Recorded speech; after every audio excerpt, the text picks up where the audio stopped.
شاہدہ 16-17 سال کی ایک حسین و جمیل لڑکی تھی۔ اس کا تعلق مڈل کلاس گھرانے سے تھا۔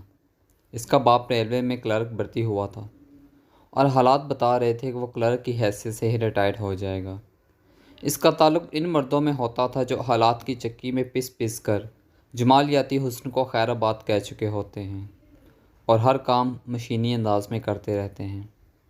غصہ اور چڑچڑاپن ان کی شخصیت کا حصہ بن جاتے ہیں۔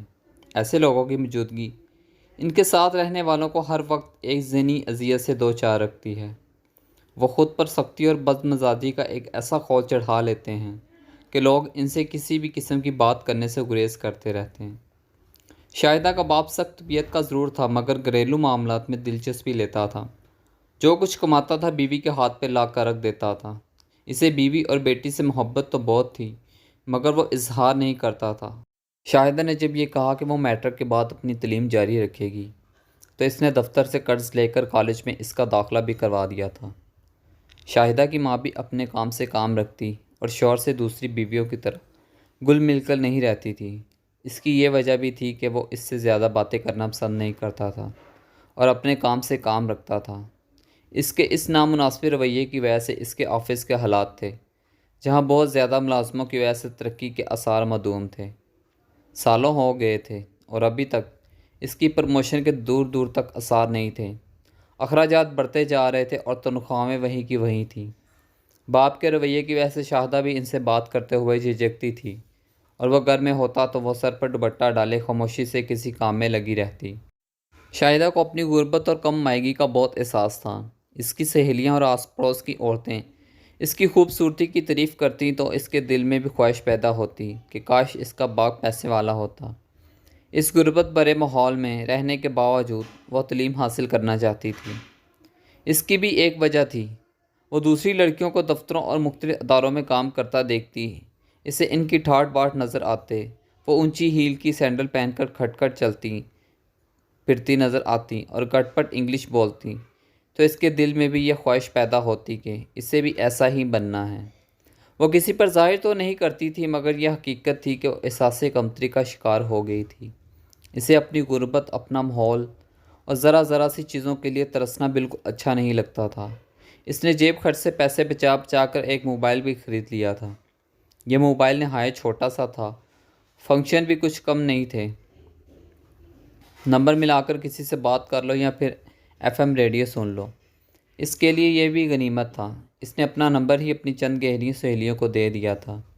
محلے میں اس کی ایک بچپن کی سہیلی بھی تھی اور اس کا نام فرخندہ تھا۔ دونوں ساتھ ہی کھیل کود کر بڑی ہوئی تھی۔ فرخندہ کا باپ نہیں تھا اور ماں نے ایک دھاگا بنانے کی فیکٹری میں نوکری کر کے اسے پالا تھا۔ میٹرک کرنے کے بعد وہ بچوں کے ایک اسکول میں بطور ٹیچر بھرتی ہو گئی تھی۔ کچھ ماہ پہلے اس کی ماں اچانک بیمار ہو کر چل بسی تھی اور اب وہ اس دنیا میں بالکل تنہا تھی۔ اپنی اپنی مصروفیات کے باوجود دونوں ابھی بھی وقت نکال کر کبھی کبھی ایک دوسرے سے مل لیا کرتی تھی۔ آج بھی وہ عید کی کچھ شاپنگ کرنے مارکیٹ گئی تھی۔ شاپنگ کر کے وہ گھر لوٹی تو ماں نے اسے کھانا نکال کر دیا۔ وہ ابھی کھانے سے فارغ بھی نہیں ہوئی تھی کہ موبائل پر ایک اجنبی نمبر سے کال آئی۔ وہ سوچ میں پڑ گئی کہ اٹینڈ کرے کہ نہ کرے۔ اس نے بات نہیں کی۔ کھانا کھا کر وہ تھوڑی دیر آرام کرنے کے لیے بستر پر لیٹ گئی۔ تھوڑی دیر بعد اس نمبر سے پھر سے کال آئی۔ اس مرتبہ اس نے ادھر ادھر دیکھتے ہوئے اوکے کا بٹن دبا دیا۔ دوسری طرف سے کسی نے نہایت نرمی اور مہذب انداز میں کہا، شاہدہ پلیز میری بات سنے بغیر فون بند نہیں کرنا۔ اس نے جلدی سے فون بند کر دیا۔ اس کا دل دک دک کر رہا تھا۔ وہ اتنی خوف زدہ ہو گئی تھی کہ اس نے فون کو ہی آف کر دیا۔ فون کرنے والے کا لہجہ رہ رہ کر اس کے ذہن میں گونج رہا تھا۔ وہ حیران تھی کہ وہ کون تھا جسے اس کا نام بھی معلوم تھا۔ اس کی تو آج تک کسی لڑکے سے بات چیت نہیں ہوئی تھی، نہ اپنوں میں نہ غیروں میں۔ پھر اس لڑکے کو اس کا نمبر کیسے ملا؟ اس کے پاس ان سوالوں کے جوابات نہیں تھے۔ وہ کب تک فون بند رکھتی؟ رات کو کسی سہیلی سے بات کرنے کے لیے اس نے موبائل آن کر لیا۔ پھر اس نے بات ختم کی ہی تھی کہ اس نمبر سے پھر سے فون آ گیا۔ اس نے سوچا کہ کال اٹینڈ کر لے مگر اس کی ہمت نہ ہوئی۔ اسے اپنی کئی سہیلیاں یاد آئیں۔ گھر والوں سے چھپ کر ان کی بھی لڑکوں سے دوستی تھی اور سب کی سب ان دوستیوں پر بہت خوش تھیں۔ شاہدہ کے ذہن میں بھی یہ بات آئی کہ وہ سب لڑکیاں بولڈ تھیں۔ اس خیال کا آنا تھا کہ اس نے بھی بولڈ بن جانے کا فیصلہ کر لیا۔ اس نے یہ بھی سوچا کہ کون سا وہ اسے فون پر کھا جائے گا۔ معلوم تو کرنا چاہیے حضرت کون ہیں اور کتنے پانی میں ہیں اور کیا چاہتے ہیں۔ کال اٹینڈ کر لی۔ اس کے بعد یہ سلسلہ چل پڑا اور دنوں میں ہی اسے پتہ چل گیا کہ اس کا نام ناصر ہے اور اس نے شاہدہ کو کسی مارکیٹ میں دیکھا تھا۔ شاہدہ کے ذہن میں یہ بات آ ہی نہ سکی کہ اس سے پوچھے کہ اسے اس کا فون نمبر کیسے پتہ چلا۔ اس نے یہ بھی بتایا کہ وہ ایک امیر باپ کا بیٹا ہے اور اس کے کاروبار میں ہاتھ بٹاتا ہے۔ اس نے جب اسے پہلی مرتبہ دیکھا تھا تو وہ اسے اتنی اچھی لگی کہ اس نے سوچ لیا کہ اسی سے شادی کرے گا۔ شادی کی خواہش کوئی بری بات نہیں تھی۔ شاہدہ نے اس بات کا برا نہیں منایا، مگر اپنے تئیں اس نے ایک بڑی عقل کی بات کر دی۔ شادی بیاہ کوئی گڑیا گڈے کا کھیل نہیں۔ میں نے کون سا آپ کو دیکھا ہے جو آپ سے شادی کر لوں۔ اس کے کہنے کی دیر تھی کہ اگلے روز ہی وہ اس کے کالج پہنچ گیا۔ اس کی چھٹی سے کچھ دیر پہلے اس کا فون آ گیا۔ میں کالج کے گیٹ کے سامنے بلیک کلر کی گاڑی میں بیٹھا ہوں اور دعا کر رہا ہوں کہ تمہیں پسند آ جاؤں۔ نہ پسند آیا تو پھر میرے سامنے خودکشی کے سوا کوئی راستہ نہیں ہوگا۔ میں سچ کہہ رہا ہوں، کہو تو قسم کھا لوں۔ شاہدہ سناٹے میں آ گئی۔ وہ اتنی اہم ہے کہ کوئی اس کے لیے خودکشی کرنے کو بھی تیار ہو سکتا ہے۔ اس کی ایک کلاس فیلو قریب آ گئی تھی۔ اس نے مزید کچھ کہے فون بند کر دیا۔ چھٹی کے بعد وہ گیٹ سے باہر نکلی۔ سامنے ہی وہ کار میں بیٹھا نظر آیا۔ وہ اسے پہچانتا تھا۔ اسے دیکھ کر مسکرایا اور گاڑی کے دروازے کھول کر باہر آ گیا۔ اسے دیکھ کر وہ محبوط رہ گئی۔ وہ نہایت صاف رنگ کا، لمبے قد کا ایک سمارٹ لڑکا تھا۔ اس کے بال اس کی پیشانی پر بکھرے ہوئے تھے۔ گلے میں ڈھیلی ڈالی ٹائی جھول رہی تھی اور جسم پر موجودہ سوٹ خاصا قیمتی دکھائی دیتا تھا۔ وہ مسکراتے ہوئے اسے دیکھ رہا تھا۔ اس کا دل زور زور سے دھڑکنے لگا۔ وہ گھبرا کر جلدی سے کالج کی بس میں چڑھ کر اپنی سیٹ پر بیٹھ گئی۔ اس نے چور نظروں سے اپنے ارد گرد دیکھا۔ کوئی لڑکی بھی اس کی طرف متوجہ نہیں تھی۔ ان کی اکثریت اپنے موبائلوں کی طرف متوجہ تھی۔ اس نے کھڑکی سے باہر دیکھا، وہ ابھی تک وہیں کھڑا تھا۔ ناصر اسے بے حد پسند آیا تھا۔ اس کی بات کرنے کا انداز بہت دلکش تھا۔ وہ اتنی نرمی اور اپنائیت سے بات کرتا تھا کہ جی چاہتا تھا کہ وہ بولتا رہے اور وہ سنتی رہے۔ اس نے اپنی کئی سہیلیوں کے بوائے فرینڈز کے موبائلوں میں تصویریں دیکھی تھی، پر خوبصورتی میں وہ ناصر کا اشیر بھی نہیں تھے۔ گھر پہنچ کر بھی وہ ناصر کے خیالوں میں ہی گم تھی۔ اس نے آئینے میں اپنی شکل دیکھی۔ اسے لگا کہ وہ بھی کسی سے کم نہیں ہے۔ ناصر یقیناً اس کی خوبصورتی سے مرغوب ہو گیا تھا۔ اس کے جدید انداز کی قیمتی کپڑے اور شاندار گاڑی بتا رہی تھی کہ وہ کسی امیر باپ کا بیٹا ہے۔ اس کے علم میں یہ بات تھی کہ امیر زادوں کی دلی خواہش ہوتی ہے کہ ان کی بیویاں کسی فلمی اداکارہ کی طرح حسین و جمیل اور سمارٹ ہوں، تاکہ پارٹیوں وغیرہ میں دوسرے مردوں پر رو پڑ سکے۔ اپنی بے وقوفی اور کم فہمی کی وجہ سے شاہدہ ناصر کی خوبصورتی اور اس کی امارات کے جال میں پھنس چکی تھی۔ اب ہر دم اسے ناصر کے فون کا انتظار رہنے لگا۔ ایک روز ناصر نے اسے تسلی دی کہ وہ کبھی اس بات سے پریشان نہ ہو کہ اس کا تعلق غریب گھرانے سے ہے۔ اس نے اسے یہ بھی یقین دلا دیا تھا کہ وہ بہت جلد اپنے گھر والوں کو رشتے کے لیے اس کے گھر بھیجے گا۔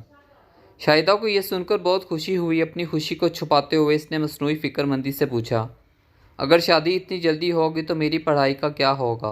بات سن کر ناصر ہنس کر بولا، پھر تم اپنے بچوں کو پڑھانا۔ اس کی بات سن کر شاہدہ شرما گئی۔ ناصر نے پھر کہا، یقیناً تم یہ بات سن کر شرما گئی ہوگی۔ کاش میں تمہیں شرماتا ہوا دیکھ سکتا۔ دیکھو تم منع مت کرنا، میرے پاس ایک سمارٹ فون بیکار پڑا ہے، اگر کبھی ملے تو وہ میری طرف سے قبول کر لینا۔ میں اس میں نئی سم ڈلوا کر دوں گا تاکہ تم بے فکری سے تنہائی میں اسے استعمال کر سکو۔ میرا دن تو کسی نہ کسی طرح گزر جاتا ہے، مگر رات کو تنہائی میں بہت تمہاری یاد آتی ہے۔ اپنی کچھ تصویریں بھی مجھے بھیج دینا، جب تک شادی نہیں ہو جاتی انہیں دیکھ کر ہی دل بہلا لیا کروں گا۔ اور ہاں، شادی کے بعد تو میں کم سے کم 1 ماہ تک کام پر نہیں جاؤں گا، تاکہ ہر وقت تمہیں ہی دیکھتا رہوں۔ تھوڑے دنوں ہی کی تو بات ہے، پھر تو ہماری شادی ہو جائے گی۔ یہ اس سے اگلے روز کی بات ہے۔ وجاہت کا باپ اپنی بیوی کو لے کر ان کے گھر آ دھمکا۔ وہ شاہدہ کے باپ کا بچپن کا دوست تھا۔ اتفاق کی بات تھی کہ سالوں پہلے دونوں دوستوں کی شادیاں بھی چند روز کے فرق سے آگے پیچھے ہوئی تھیں۔ اس زمانے کی رسم کے مطابق دونوں دوستوں نے طے کر لیا تھا کہ اگر ایک کے گھر لڑکا اور دوسرے کے گھر لڑکی ہوئی تو ان دونوں کی شادی کر کے اپنی دوستی کو مزید مضبوط کر لیں گے۔ اس کے دوست کے ہاں تو شادی کے پہلے سال ہی بیٹا ہو گیا تھا، مگر شاہدہ 5-6 سال بعد پیدا ہوئی تھی۔ ویسے تو دونوں دوست زندگی کی مصروفیات سے وقت نکال کر مہینے 2 مہینے بعد ایک دوسرے سے مل لیا کرتے تھے، مگر اس دفعہ بیوی کے ساتھ آمد کا مقصد یہی تھا کہ برسوں پہلے جو بات ہوئی تھی اس کو پورا کیا جائے۔ دوست کے بیٹے کا نام وجاہت تھا اور وہ کسی سرکاری ادارے میں ملازم تھا۔ شاہدہ کا باپ اس رشتے پر نہ صرف راضی تھا بلکہ بہت خوش بھی تھا۔ اس کے علاوہ یہ بات بھی تھی کہ دونوں دوستوں نے اس کے بارے میں عہد بھی کیا ہوا تھا کہ وہ عہد پورا کرنے کا وقت آ گیا تھا۔ اپنی سخت گیر طبیعت کی بنا پر اس نے گھر میں کسی سے مشورہ کرنے کی ضرورت بھی نہ میں سمجھی اور اپنا فیصلہ بیوی کو سنا دیا۔ شاہدہ کی شادی میرے دوست کے بیٹے وجاہت سے ہوگی۔ اماں تو سیدھی سادھی ایک مشرقی عورت تھی اور شوہر سے ڈر کر رہتی تھی۔ نے اس کے فیصلے پر سر جھکا دیا اور شاہدہ کو باپ کے فیصلے سے آگاہ کر دیا۔ یہ خبر سن کر شاہدہ پر تو جیسے قیامت ٹوٹ پڑی۔ اس نے آنکھوں میں آنسو بھر کر ماں سے اس بات پر احتجاج کیا، اپنی ادھوری پڑھائی کا بہانہ بنایا، مگر اس کی ماں نے ہاتھ کھڑے کر دیے۔ میں تیرے باپ سے اس سلسلے میں کوئی بات نہیں کر سکتی، وہ میرے پیچھے پڑ جائے گا۔ اگر تجھے کوئی اعتراض ہے تو جا کر اس سے بات کر۔ یہ بات بس یاد رکھنا کہ ماں باپ جو بھی کرتے ہیں اولاد کے حق میں بہتر ہی ہوتا ہے۔ اس میں اتنی ہمت کہاں تھی کہ باپ سے بات کرتی؟ وہ دل محسوس کر رہ گئی۔ ایک روز اس کی ماں اور باپ وجاہت کے گھر جا کر اسے دیکھ بھی آئے۔ وجاہت دونوں کو بہت پسند آیا تھا اور یوں تابوت میں آخری کیل بھی گڑ گئی۔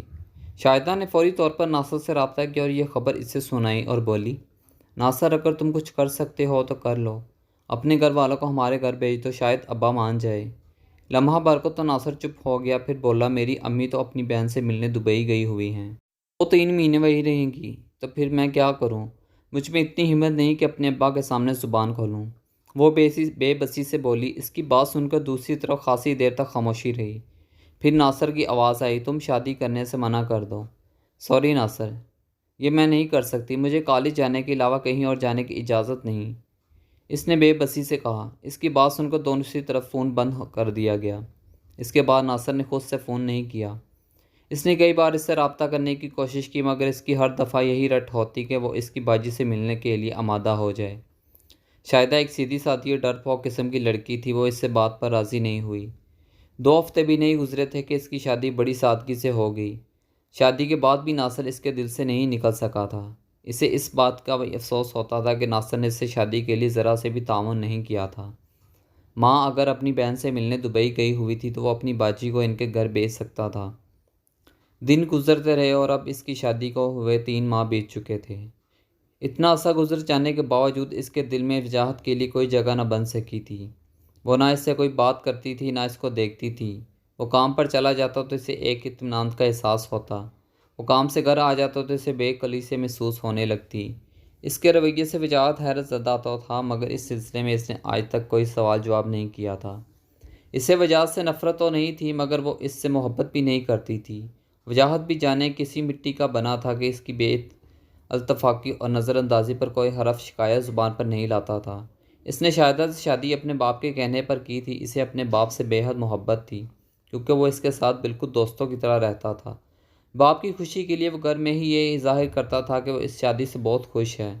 شاہدہ بلا شبہ حسن و جمال میں یکتا تھی، سرو قد، گورا رنگ، بڑی آنکھیں، مناسب دائنا، مسکراتی تھی تو بہت ہی پیاری لگتی تھی، ہنستی تھی تو گالوں میں گڑے بھی نہیں پڑتے تھے، جس کی وجہ سے ہنستے ہوئے اور بھی اچھی لگتی تھی۔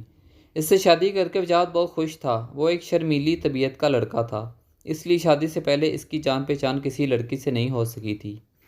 ایک تو بیوی خوبصورت اور چند ماہتاب تھی، دوسرے باپ کی پسند تھی۔ وجاہت بہت ہی مطمئن تھا، مگر شادی کی رات کو ہی وجاہت کو اندازہ ہو گیا کہ بیوی کھوئی کھوئی سی ملی ہے۔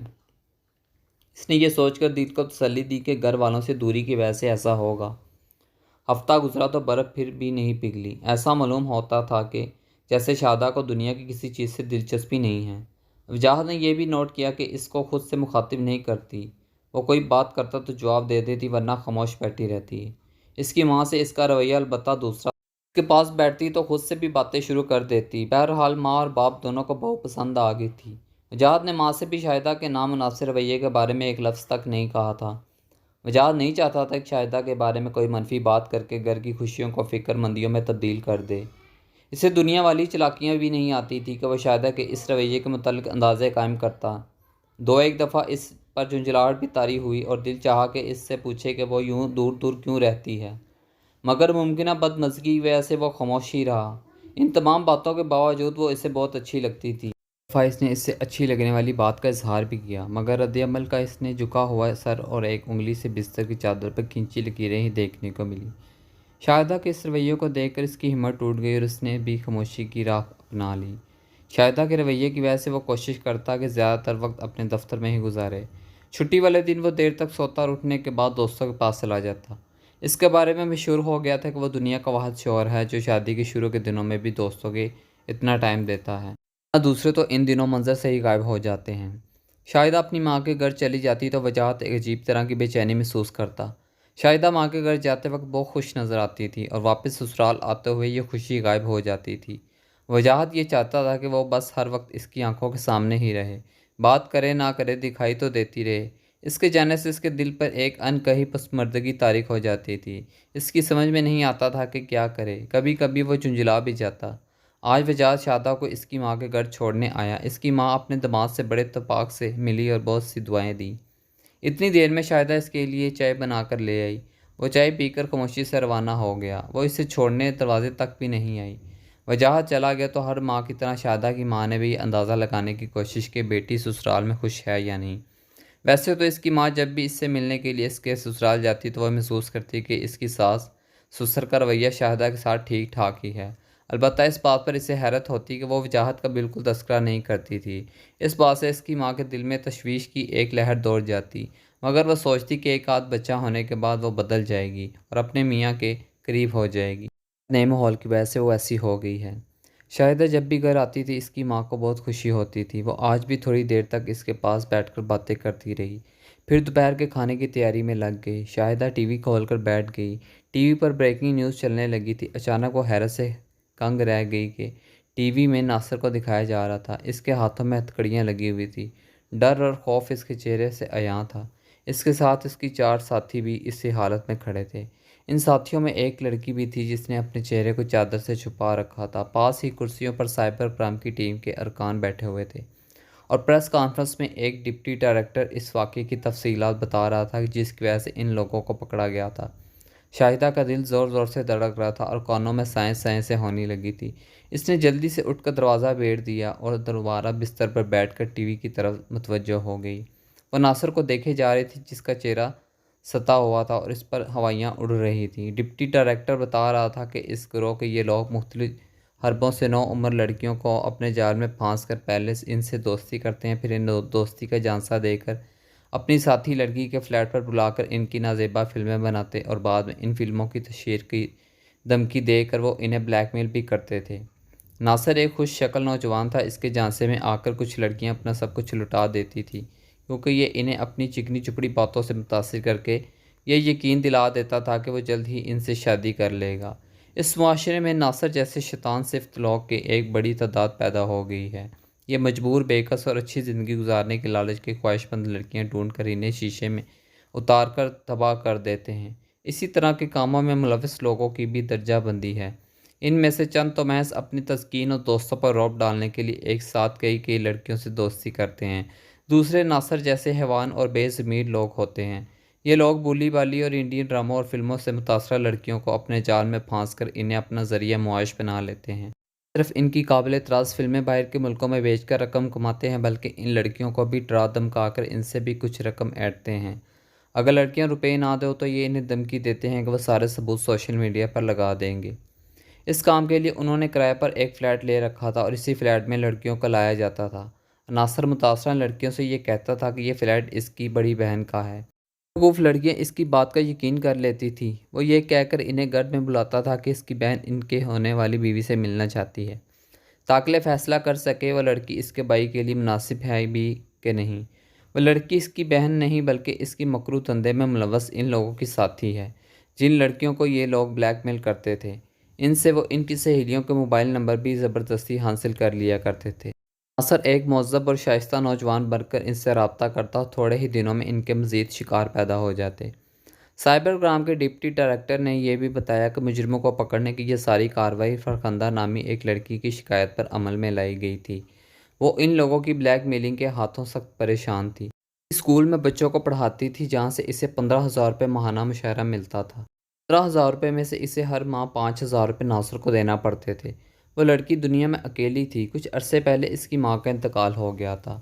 وہ اب اسے اپنے مضموم مقاصد کے لیے باہر کے کسی ملک بھیجنا چاہ رہے تھے۔ وہ ان حالات سے بہت تنگ آ گئی تھی اور پھر اس نے ایک بہت اچھا فیصلہ کر لیا اور ہمت کر کے قانون سے مدد حاصل کی۔ اس کی نشاندہی پر اس فلیٹ پر چھاپہ مارا گیا اور وہاں سے کئی جدید کیمرے، 4 لیپ ٹاپ، بہت سی ہارڈ ڈسک اور دوسری قابل تراش اشیاء برآمد کر لی گئی۔ وہاں سے کچھ ایسی سکون بخش ادویات بھی ملی تھی جو یہ لوگ لڑکیوں کو مشروبات میں ڈال کر پلاتے تھے۔ یہ دوائیں ان کے اعصاب پر اثر ڈال کر ان کی سوچنے سمجھنے کی صلاحیت سلب کر لیتی تھیں۔ لیپ ٹاپ میں سینکڑوں لڑکیوں کی مخرب لا ہلاک تصویریں اور فلمیں موجود ہیں۔